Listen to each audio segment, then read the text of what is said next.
Entenda o que muda com a reforma tributária, aprovada na Câmara. Vitória do governo Lula e momento histórico. A reforma tributária era discutida há cerca de 30 anos, sem ter avançado no Congresso Nacional durante os governos anteriores.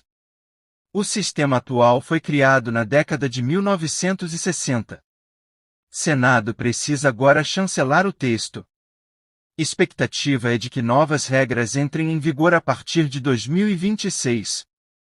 A Câmara aprovou, em 2 turnos de votação, a proposta de reforma tributária.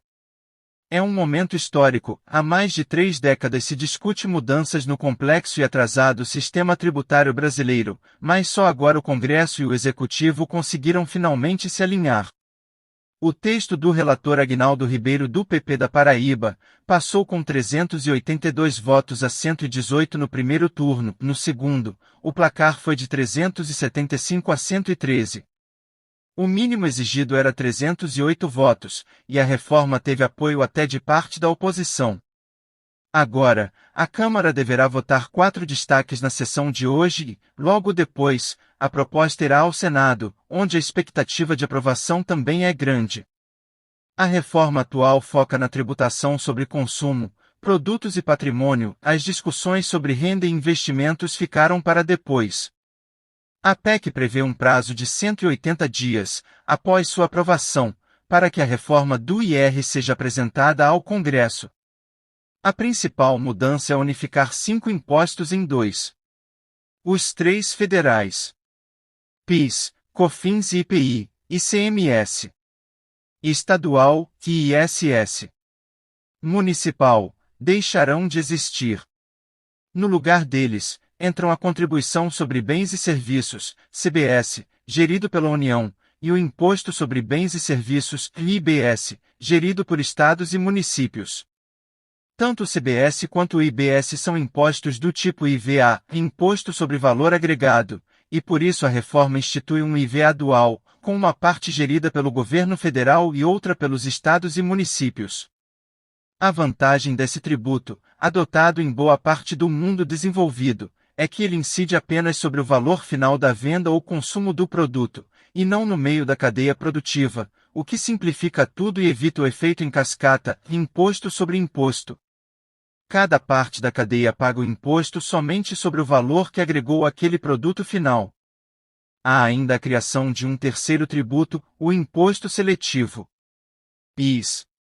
O novo tributo incidirá sobre a produção, comercialização ou importação de produtos considerados prejudiciais à saúde ou ao meio ambiente, com o objetivo de desestimular o seu consumo.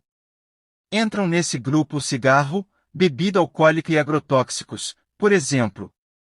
A versão votada pelos deputados também inclui a isenção total dos IVAs para produtos da cesta básica. A medida foi tomada após críticos à reforma sugerirem que as compras dos mais pobres ficariam mais caras. Agora, uma lei complementar deverá ser discutida para definir quais são os produtos que entram nessa cesta zerada de impostos. Há ainda a cobrança de alíquotas menores. 40% da alíquota cheia. Ou zeradas para alguns produtos e serviços, como medicamentos, serviços de saúde e educação, transporte público coletivo, atividades artísticas, alguns itens agropecuários e outros.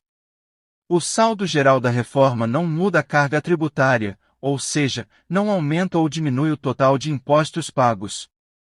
A reforma também não afeta diretamente a Zona Franca de Manaus, que segue com tratamento tributário diferenciado, e também não inclui automaticamente as empresas do Simples Nacional, que poderão escolher entre manter o sistema atual ou migrar. Por fim, há mudanças nos impostos sobre o patrimônio. A reforma impõe tributação progressiva para as heranças, cobradas via ITCMD. Pelo texto, a alíquota sobe de acordo com o valor herdado. Haverá ainda cobrança de IPVA para lanchas e jatinhos. Por fim, prefeituras vão ganhar autonomia para atualizar a base de cálculo do IPTU. O texto também prevê um período de longa transição entre os impostos antigos e os novos, para os estados e municípios conseguirem se adaptar aos poucos. Para o contribuinte, a mudança começa em 2026, sendo que PIS, COFINS e IPI seriam substituídos já em 2027 pelo CBS. Já o IBS, dos estados e municípios, se entrará em cena em 2026 com uma alíquota de teste de 0,1% e subirá gradualmente a partir de 2029 até 2033, ano da extinção do ICMS e ISS. Os efeitos da histórica reforma na atração e retenção de investimentos e na atividade econômica em geral podem ser grandes, já que, no confuso sistema atual, se perde muito tempo para apurar e pagar impostos. Um estudo do IPEA, por exemplo, calculou que as mudanças podem gerar um crescimento adicional de 2,39% no PIB brasileiro entre 2027 e 2023, comparando com as projeções de crescimento feitas sob o regime tributário atual. É impressionante ante o crescimento médio de 0,26% da economia brasileira entre 2011 e 2020. Ou seja, trata-se de uma excelente notícia para o país. Enfim. Se restaram algumas dúvidas sobre o assunto, deixe nos comentários, e também se inscreva em nosso canal, ative o sininho das notificações, para receber mais vídeos do canal EJS Notícias Contábeis.